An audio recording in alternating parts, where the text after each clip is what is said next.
Good morning, everyone.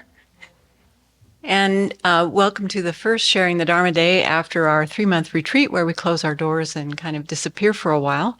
But it's always wonderful to come back out and re-engage with the community. So I'm curious, this is a lovely intimate group this morning, but I'm curious, how many of you are here for the first time? Anyone? My friend Nick is frustrated. Okay. All right, so we have a few people that are here for the first time. So we're happy to introduce you to our format of how we share the Dharma. And so let's begin by just settling into our chair or cushion that we're sitting on. And probably those of you who are joining us here physically, in person, you've been rushing this morning to get here. Maybe dealing with traffic or whatever. So just see if you can set aside whatever's happened this morning and really allow yourself just to be here right now. Feeling the contact that you make with the cushion or the chair that you're sitting on. Just taking a few deep breaths to settle yourself.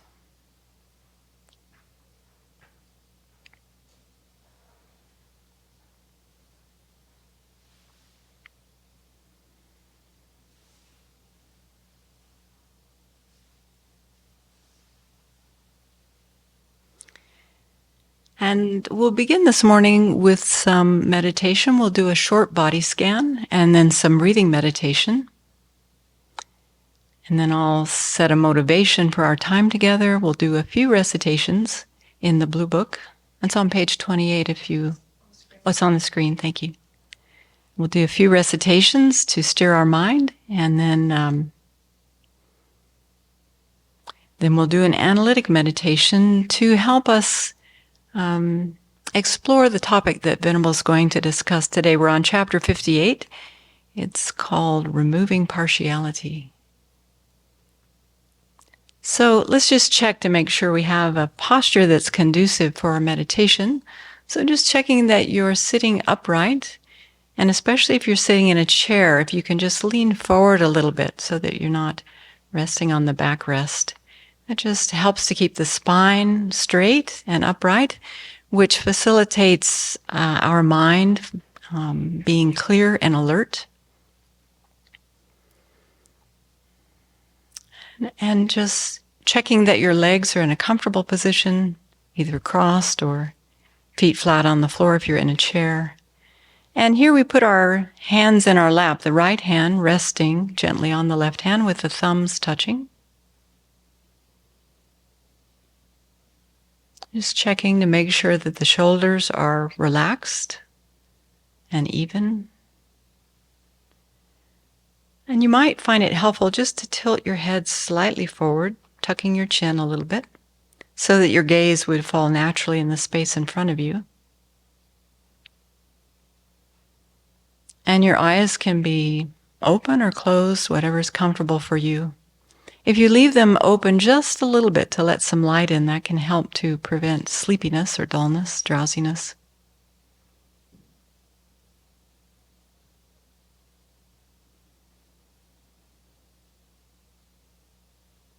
So let's begin with a short body scan.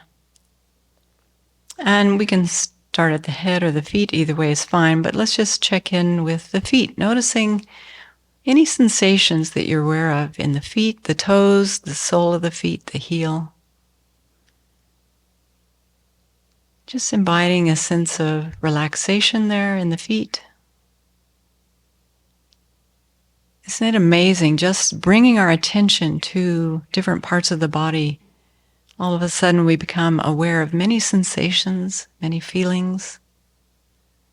If you find any discomfort or tension in any area, just see if you can breathe in and out with it, allow it to relax, be more spacious and at ease. So then noticing the ankles, the calves of the legs, Just really paying attention, bringing our full attention, our gentle awareness to notice that part of the body, inviting relaxation, ease.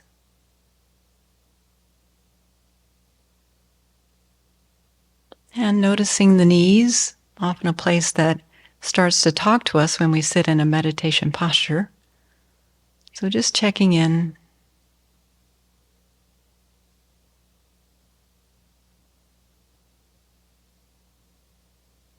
And just allowing your breath to be very natural as we're doing this exploration of the body. We're not trying to control or manipulate the breath in any way, just allowing the breath to be very gentle and natural.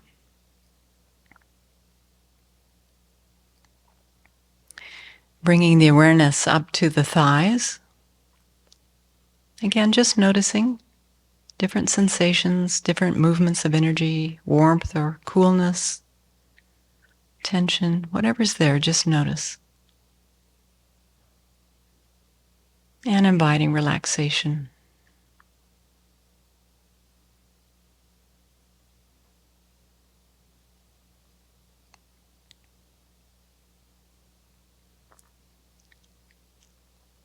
Moving up to the hips, bringing your attention to the hips and the buttocks. And just notice if there's any tightness or tension, any holding there. You might even connect with the abdomen at this point. And just inviting a sense of spaciousness. Let go of any holding, any tension. Feel the full breath down into the belly.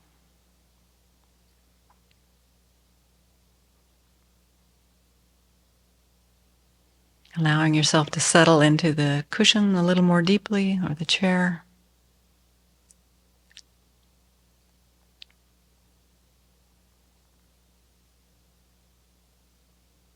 And then bringing the attention to the lower back, another place we tend to hold tension. Just noticing, inviting ease. Breathing with any discomfort or painful sensations you're aware of.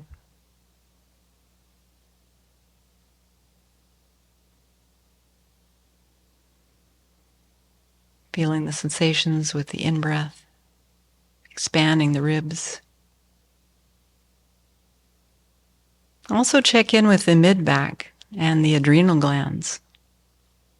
Just noticing if you have any awareness there in the mid part of the back, especially if you have a lot of stress in your life or difficulties going on. Sometimes you can really tune into the adrenals.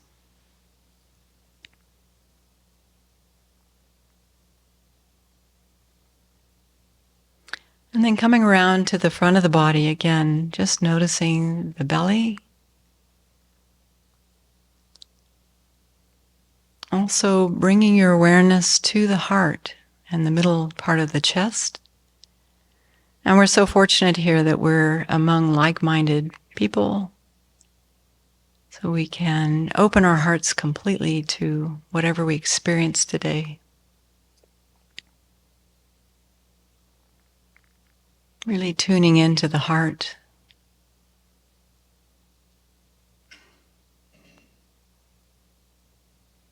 Also noticing the throat. Again, just observing what sensations are present there this morning.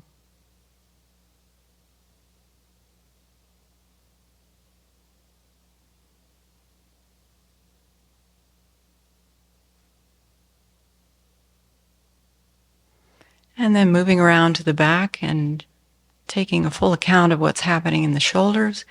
You might find it helpful to raise your shoulders up to your ears, squeeze them really tight, and then drop them very quickly. That's a nice way to release any tension there in the shoulders. You can do it a couple times if you find that helpful.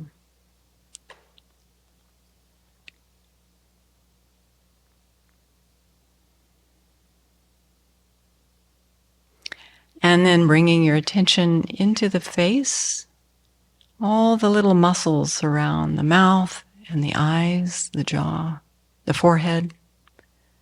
Just inviting a softening, relaxation, relaxing all those muscles. Just let them surrender to gravity.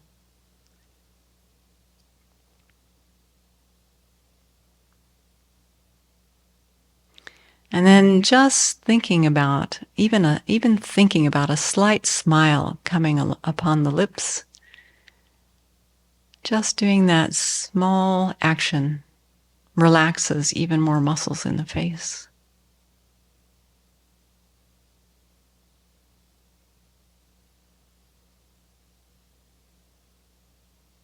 And then noticing the crown, the top of the head, any sensations present there. Pleasant sensations, unpleasant sensations, tingling.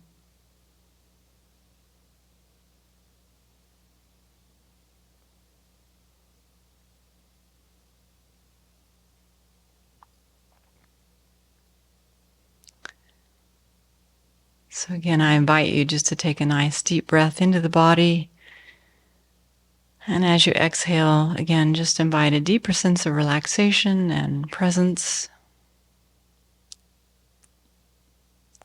And at the end of the exhale, just pause for a moment and wait until there's a natural inclination to breathe in again. So that in this way we establish that very natural rhythm of breathing, just like when we're in deep sleep. Our body knows how to breathe. We don't need to control or regulate it in any conscious way. Just simply allowing the breath to be as it is.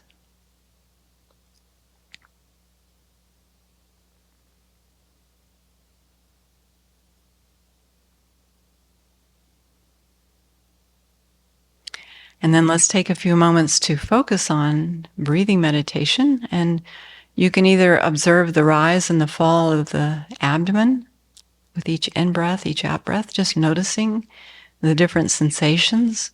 Or if you're more familiar, you can bring your attention to this little area of the nostrils and just above the upper lip and really tune into all the little sensations with each new in-breath, each new out-breath. When we tie, our body only exists in the present moment, and so, but our mind is a different story. It likes to think about the past, the future. And so when we tie our attention to the body, like with noticing the physical sensation of breathing, then we tie our awareness, our attention to the present moment too. So just choose one of those objects to focus on.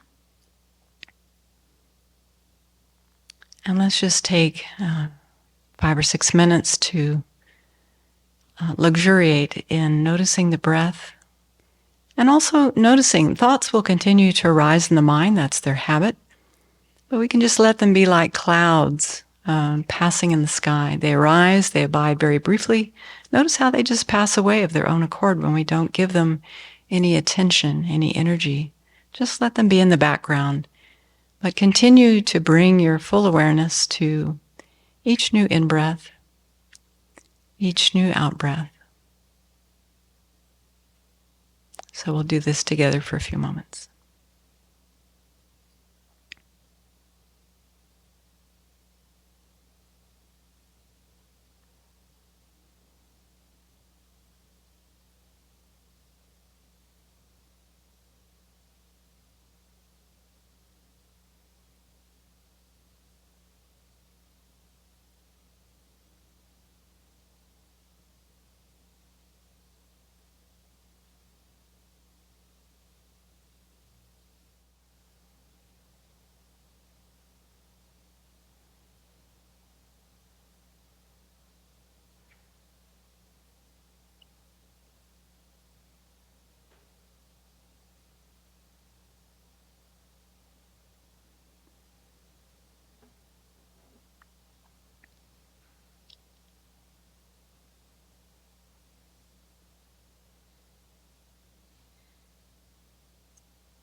So you can just stay in that meditative space, and let's take a moment to set our motivation for our time together today.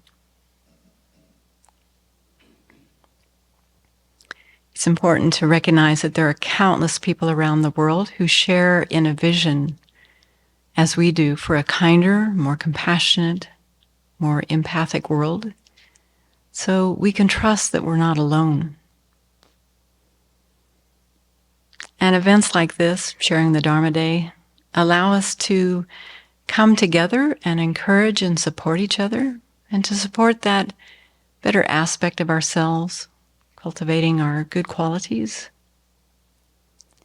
It's important that we keep our eyes on our values and the qualities that we find so important in our lives, in our societies, like love, compassion, empathy, so that we don't lose hope or trust or confidence in our humanity. So much of the news is dominated by what's going wrong.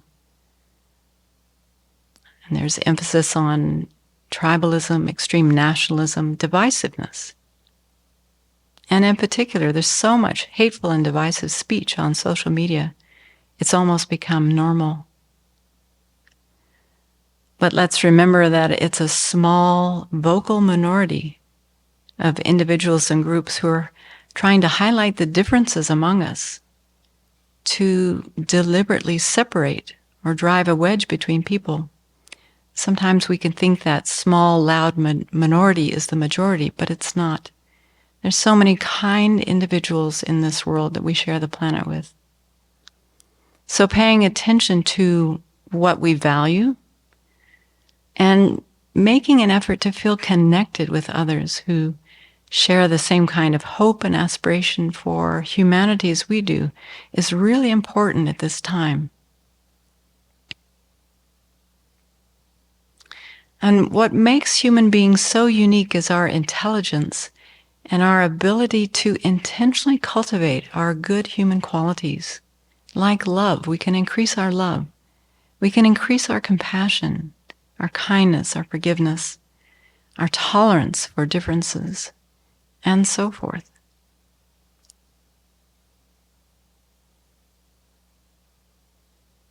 And compassion is a really important element of not only an ethical life, but a happy life. And so we need to support our compassion by first lessening our tendency to be biased, to be partial. So we're intentionally trying to lessen exaggerated attachment to friends and loved ones, trying to lessen the hostility towards people we find different or challenging, and really trying to lessen and eliminate any apathy we feel towards any sentient being, any living being. All the while increasing our love, our compassion, our wisdom, mindfulness. And particularly, we need equanimity, which involves a sense of valuing everyone, each individual, so that our love and compassion are less partial and more stable, more universally applied. And cultivating more of our good qualities like kindness and compassion helps us to feel connected to every living being. Think about your own experience. When the heart is open, no matter who we come in contact with, we can feel a connection, a kinship. And so we're intensely trying to increase our capacity for these good qualities and to increase our capacity to be of greater and greater benefit to all living beings in whatever way we can. So see if you can set that as your motivation for our time together today. We're opening our hearts and minds to listen to some teachings, to discuss, to connect with others, so that we can go back out into the world and let that ripple effect go out and touch so many lives.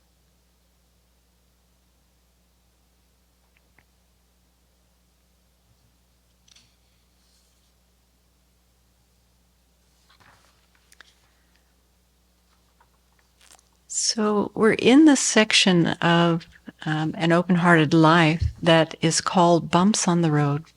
So now we're going to do a little bit of analytic meditation. Analytic meditation is where we use our thoughts to investigate our own experience, to really analyze if how we're thinking is correct and beneficial. And so in this section of the book, it's called Bumps on the Road, which focuses on different things that can prevent us from developing impartial compassion towards all beings, or that make it challenging to develop that compassion.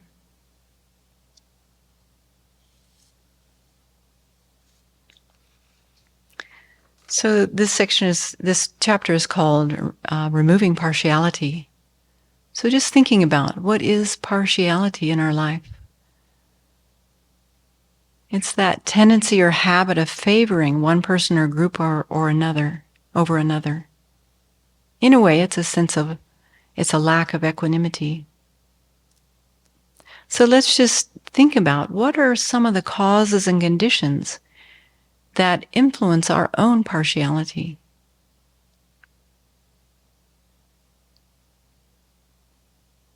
What are some of the things you notice in your own life that influences partiality? Thoughts of partiality or actions of partiality?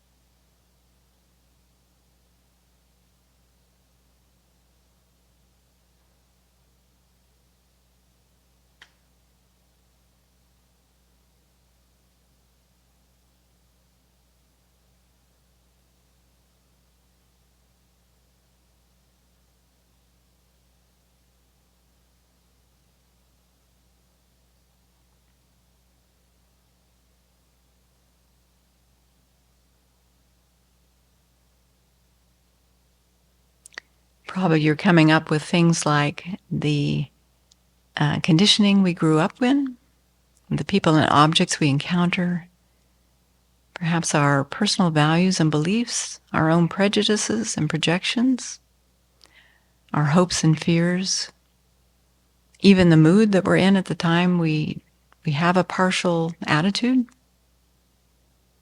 the times and the culture we live in, the people we associate with and respect, as well as our own karmic seeds from previous actions that we've done. So let's do a little exploration this morning around partiality. It's probably quite obvious to us that when a friend or a loved one suffers, that can really affect us. It can make us unhappy as well, and we easily wish to help alleviate their problems and their suffering. So just think of a recent example when a loved one had a problem or some suffering, some difficulty, a challenge. Think of something very specific.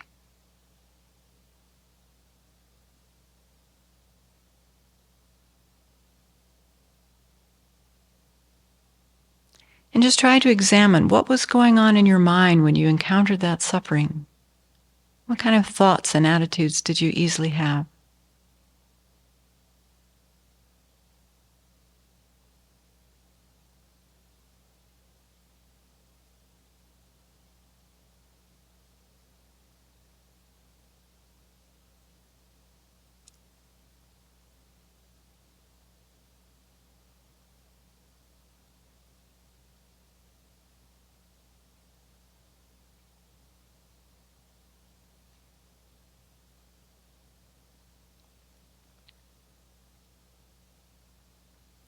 Did you see their suffering as your own?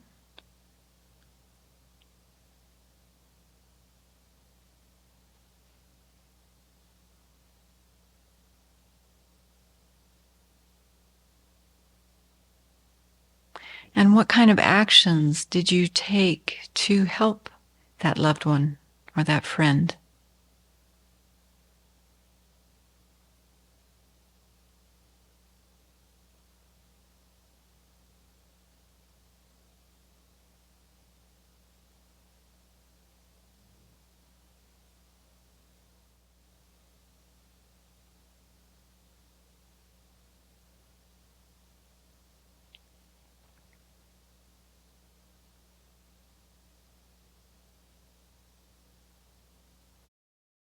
And did those actions seem like a burden, or was it easy because of your care and your concern for their well-being?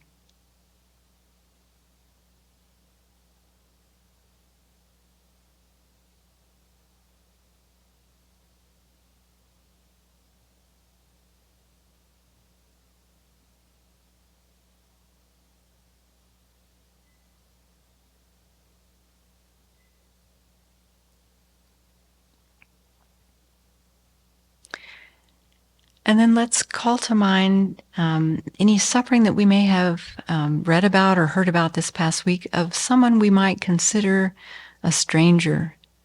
So, not an average stranger, but someone that brings maybe a little discomfort in the mind when you notice this kind of stranger.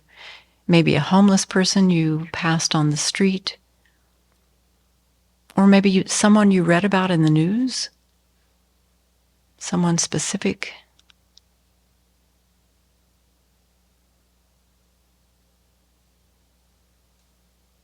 Maybe reading about the stories of the shootings that happened this week from people ringing the wrong doorbell or driving up the wrong driveway. Maybe thinking about both people in that situation, the person affected and also the person who did the action of shooting. So think of one person.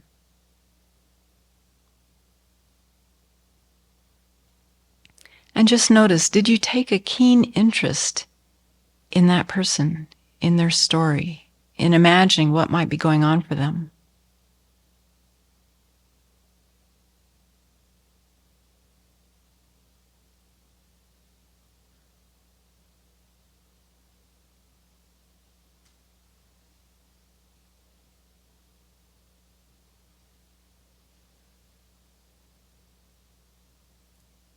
And if you didn't take a keen interest, just notice what was going on in your mind. What kind of attitude arose?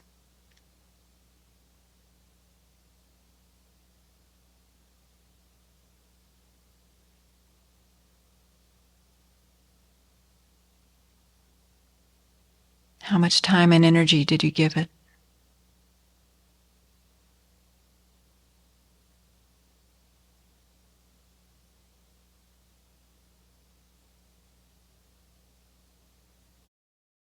Were you concerned about their suffering as if it were your own, or as if it were your loved one?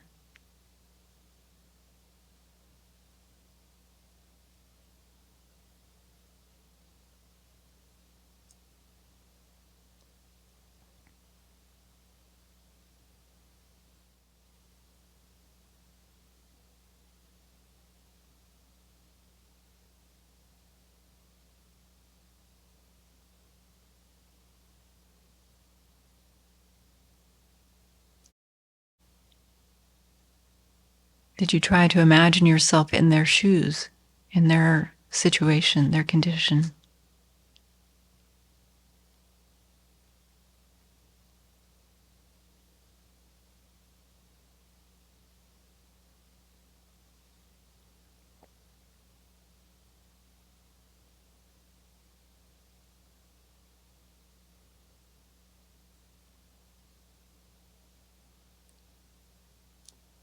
And what actions did you take, if any?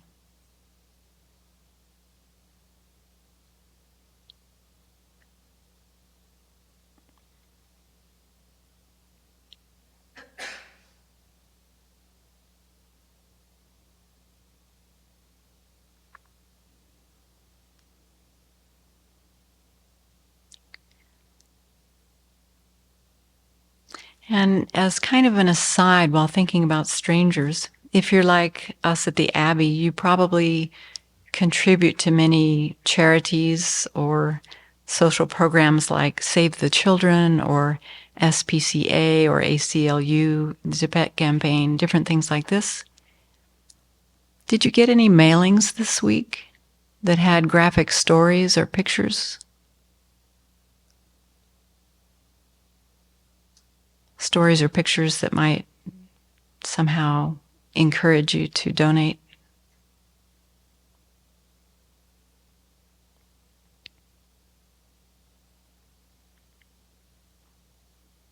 Did you read the literature and let it touch your heart?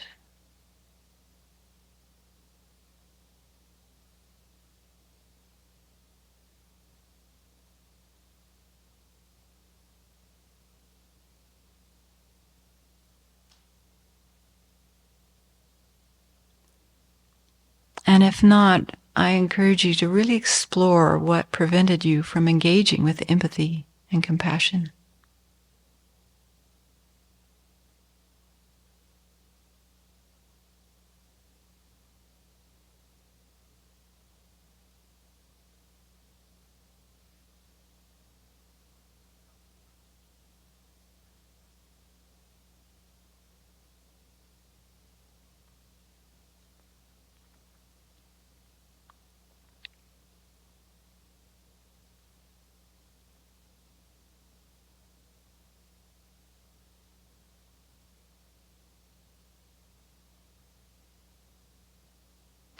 And then one last exploration. Keep in mind that developing the broad kind of impartial compassion that we're after requires a lot of honesty, a lot of humility, a lot of effort, really. And so I invite you to think about, see if you can recall a time when you saw a person suffering and it actually generated a sense of happiness or satisfaction, as perverse as that sounds.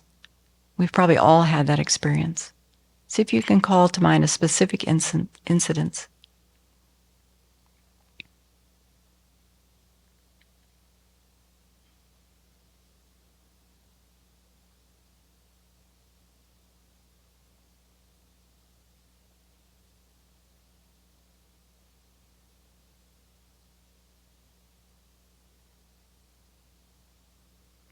And then just investigate what was going on in the mind. Was there some jealousy involved, some competition? What was preventing compassion from arising then?